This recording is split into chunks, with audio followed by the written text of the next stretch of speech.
Bonsoir Caroline Dehaas, merci d'être l'invitée de BFM TV. Vous êtes à l'origine de la pétition Loi Travail non merci et vous étiez porte-parole il y a quelque temps d'Oser le féminisme. Eugénie Bastier, bonsoir. Bonsoir. Vous êtes journaliste au Figaro et vous venez de publier Adieu Mademoiselle, la défaite des femmes aux éditions Le Cerf. On va évoquer cette loi El Khomri évidemment qui arrive à l'Assemblée nationale demain.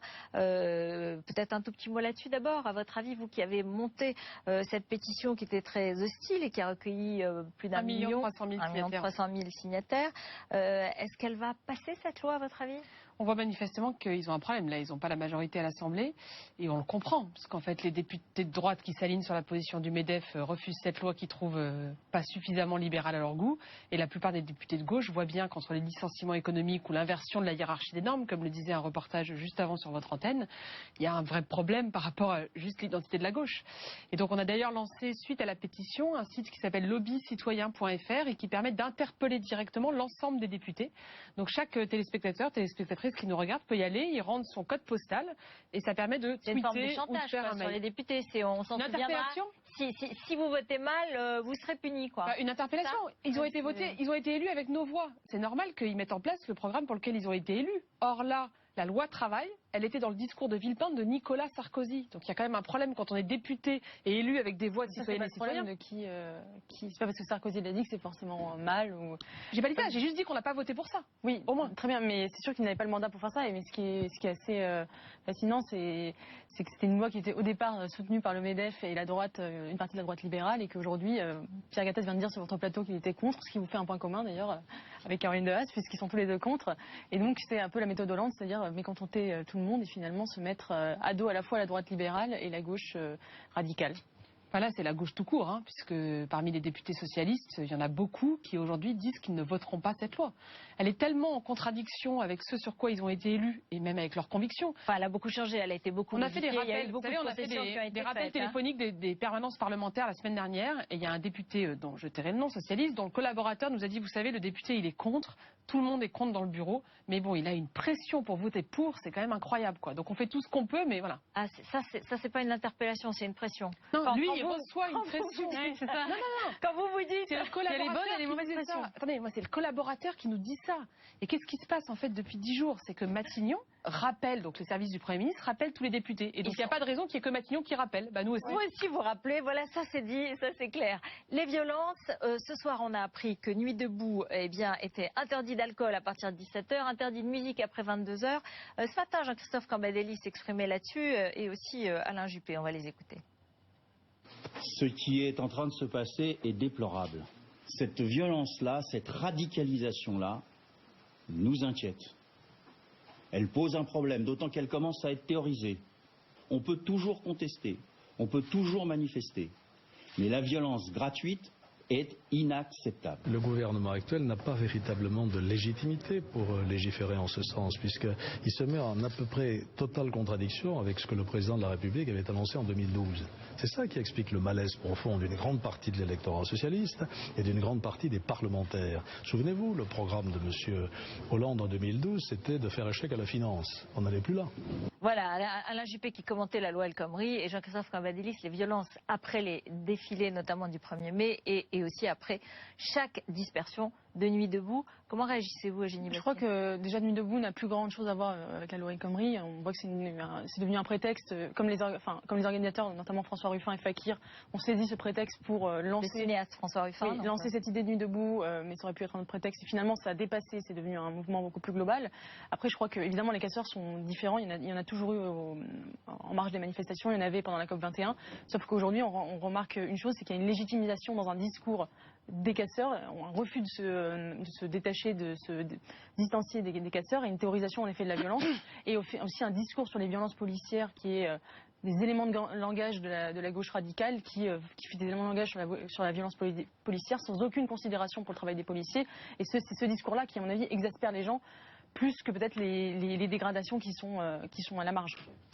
Vous savez, moi, je trouve que c'est deux choses très différentes. La question des casseurs, d'ailleurs, Nuit debout et beaucoup de responsables d'organisations syndicales ont pris la parole pour dire que ces personnes qui venaient détruire en fait le mouvement social, non seulement ne les soutenaient pas, mais en plus ils condamnaient ces actes-là. Le lendemain, pour moi, pas le soir même, pas le 28 avril même, mais le lendemain seulement, le 29 au matin. Mais depuis le début des manifestations, il y a des perturbateurs qui sont violents. Il y en a, comme le disait Eugénie Bastier, il y en avait aussi pendant la manif pour tous, par ailleurs. Dans tous les mouvements de masse, quels qu'ils aient été, il y a eu des perturbateurs qui sont là pour venir pour la castagne. Et c'est un problème parce que, résultat, ils focalisent l'attention sur ça, sur les violences, au lieu de focaliser l'attention sur le contenu. Et pour moi, c'est pas du tout la même chose ça que la question des violences policières, qui est pour le coup un débat démocratique dans notre pays. Et c'est pas moi qui le dis, c'est l'association chrétienne pour l'abolition de la torture, l'ACAT, qui est quand même pas une association de gauchistes, enfin comme on l'a dit, ou d'ultra-radicaux. C'est une association pour l'abolition de la torture, qui a fait un rapport sur les violences policières. Rapport, d'ailleurs, suite à ce rapport-là, on a appris que la police allait commencer à compter les incidents. Parce que jusqu'à présent, on ne pouvait pas savoir le nombre d'incidents. Vous savez qu'il y a eu un rapport aussi sur les violences policières pendant la manif pour tous. Bien sûr, mais vous n'en avez jamais parlé. Je ne vous ai jamais entendu parler. Les violences policières, elles posent une question démocratique pour notre pays. Et pour moi, il y a deux choses différentes. Il y a les casseurs, qui sont des individus qui sont plus ou moins organisés. Il d'avoir la considération pour les policiers blessés et d'avoir du respect aussi pour leur travail. Et il y a eu quand même des policiers blessés. Oui, vous savez ce que disait Pasolini aux étudiants italiens en 1968. Il disait, pendant que vous disputiez avec les... Il avait sa carte au Parti communiste, il disait, pendant que vous disputiez et vous battiez avec les policiers, moi je fraternise avec eux parce que eux sont fils de pauvres. Et les policiers, c'est aussi des précaires, c'est aussi des gens qui travaillent, qui ont des conditions de vie difficiles. Bien sûr. Et on en fait une espèce d'objectivation de l'État un peu manichéenne en disant voilà, ils représentent la force, l'État, le pouvoir, la puissance, les banques. On fait une espèce d'amalgame. Il y a beaucoup de policiers, c'est des personnes de Nuit debout qui disaient ça, qu'il y avait beaucoup de policiers qui, quand ils étaient hors de leur temps de travail, passaient à Nuit debout pour voir, pour participer, pour discuter. Donc les policiers, ils sont pas si différents que ça du reste de la population. Mais simplement, quand ils sont en uniforme et qu'ils font un travail, ils ont notamment comme travail le maintien de l'ordre. Et il y a des images qui ont circulé. Il y a eu une fraternisation au moment de la sur la place de la République, après Charlie, avec les policiers, et qu'aujourd'hui, le rapport est totalement différent. Enfin, même, oui, mais le rapport est aussi différent parce que le comportement est différent. Et moi, ce qui m'a frappé, c'est que dès le lendemain de la manifestation du 28 avril, moi j'ai été très fortement interpellée sur les policiers qui avaient été victimes de violences d'un certain nombre de casseurs. Mais sur tous les plateaux télé, il n'y avait quasiment pas un mot pour les jeunes qui avaient été victimes de violences policières. Et donc, je dis pas qu'il y en a une qui est grave et une qui est pas grave. Je dis juste ce qui m'interpelle, c'est que dans le traitement médiatique, il y a une forme de décalage entre les deux. Il y a quand même deux jeunes qui ont perdu un œil. Enfin, je veux dire, suite à des violences policières, des tirs de flashball. Et donc, il y a eu un décalage de ce point de vue-là dans le traitement médiatique. Et en tout cas, quand il y a eu une agression d'un jeune homme, par exemple devant le lycée Bergson, dans le 19e arrondissement à Paris, on a largement diffusé la vidéo. Du coup de pied, et on a parlé du jeune homme à Rennes qui a perdu un œil. Mais effectivement, ce qui était surprenant, la condamnation quand même, et les images d'abord de violences face aux policiers. Après, les informations sont arrivées sur les violences policières, peut-être vis-à-vis des jeunes. Donc, c'est vrai que de ce point de vue-là, il y a eu peut-être un peu un décalage. Il y a quelque chose qu'on interroge peu, mais peut-être parce qu'aussi on n'a pas forcément les éléments théoriques, entre guillemets, pour interroger ça, c'est la stratégie du maintien de l'ordre. Parce que c'est un métier de maintien de l'ordre dans une manifestation. Moi, qu'est-ce que j'ai vu dans les manifestations auxquelles j'ai assisté? J'ai vu les policiers casser les cortèges en deux, couper le cortège en deux, et de mon expérience, elle n'est pas très longue, j'ai à peu près 15 ans de militantisme ou d'engagement dans les pattes, mais simplement, on le sait, que casser un cortège en deux, ça crée de la tension, ça peut potentiellement déboucher sur des violences.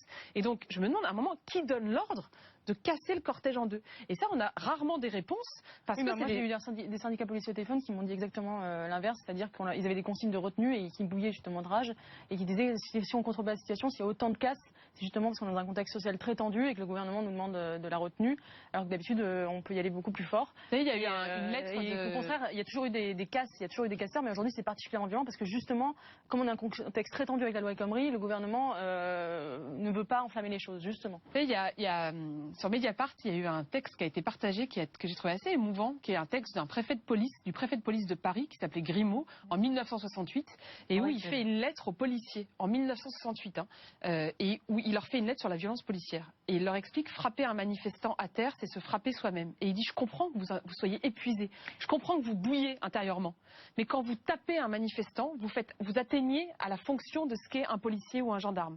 Et donc vous affaiblissez la République. Et cette lettre, moi j'encourage les gens à aller la lire, parce qu'elle est assez émouvante de ce point de vue-là, et assez en décalage avec les télégrammes, comme l'a appelé Edoui Plenel, de Bernard Cazeneuve.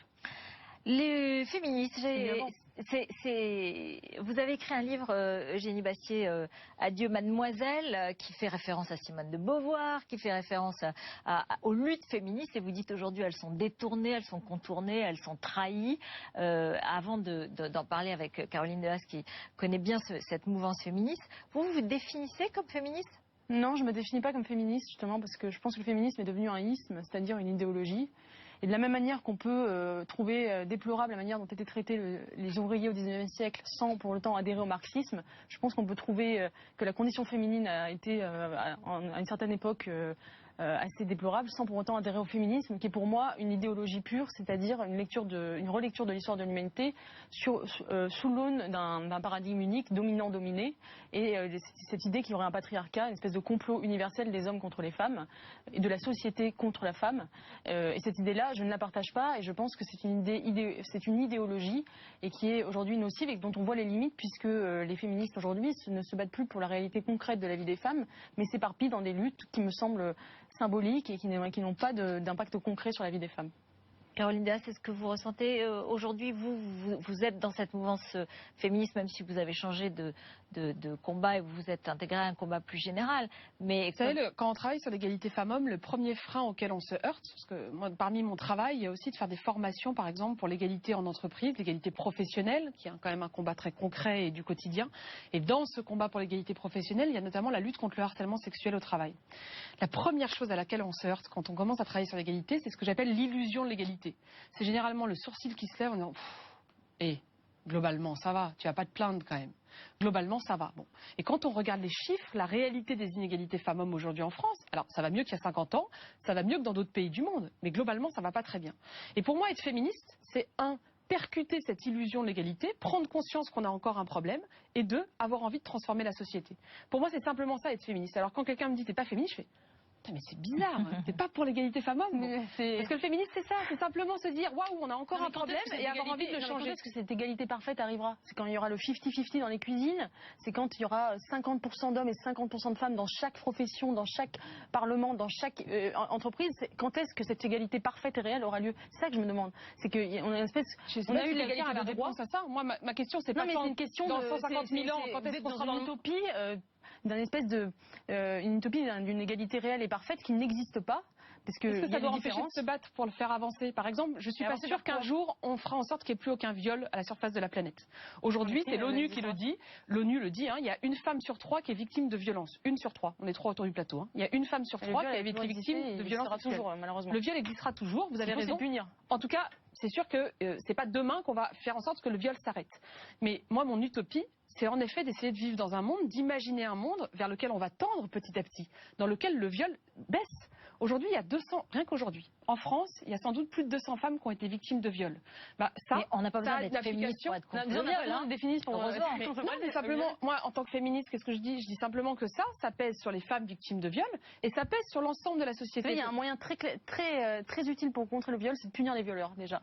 Et vu le laxisme judiciaire qu'on subit aujourd'hui, je suis pas sûre que ce soit la bonne solution. Et d'ailleurs, je rappelle que Anne-Laure Schmitt, une jeune fille qu'on a tenté de violer dans le métro en 2012, elle est morte sur les coups de son agresseur. Et son père, qui s'est battu en disant c'est un laxisme judiciaire parce qu'on avait relâché son violeur de prison, il s'est retrouvé sur le mur des comptes du syndicat de la magistrature. Donc c'est ça l'extrême gauche aujourd'hui, c'est une espèce de laxisme judiciaire. Bon. Bah oui, non mais c'est ça. Le combat pour le viol, il passe déjà par punir les violeurs. Point barre. Oui, mais pour punir les violeurs, il faut que les femmes elles portent plainte. Et quand les femmes aujourd'hui, pourquoi les femmes aujourd'hui elles portent pas forcément plainte? Parce que par exemple, quand elles arrivent au commissariat ou chez les policiers, avec tout le respect que j'ai pour eux, on va pas forcément prendre en compte leurs plaintes. Donc la question des violences, elle est aussi due par exemple au fait, ça c'est un des travaux qu'on essaye de mener, au fait que les médecins aujourd'hui sont pas très peu formés sur cette question-là et résultat ne posent pas systématiquement la question aux femmes, est-ce que vous êtes victime de violence? Or on se rend compte que quand ils posent systématiquement la question, on arrive à arrêter des cycles de violence. Donc il y a plein de solutions qui existent. Et être féministe, en tout cas pour moi, la façon dont moi je me définis féministe,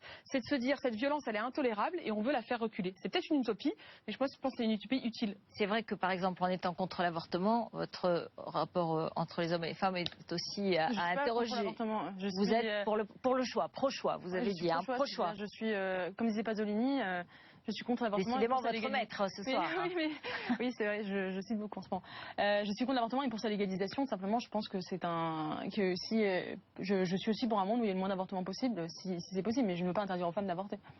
On en reparlera parce qu'il y a des nouveaux féminismes sur lesquels on peut s'interroger et on refera ces débats. Merci beaucoup à toutes les deux. Merci d'être venues sur notre plateau. Restez avec nous, c'est le 20h politique d'Alain Marchal.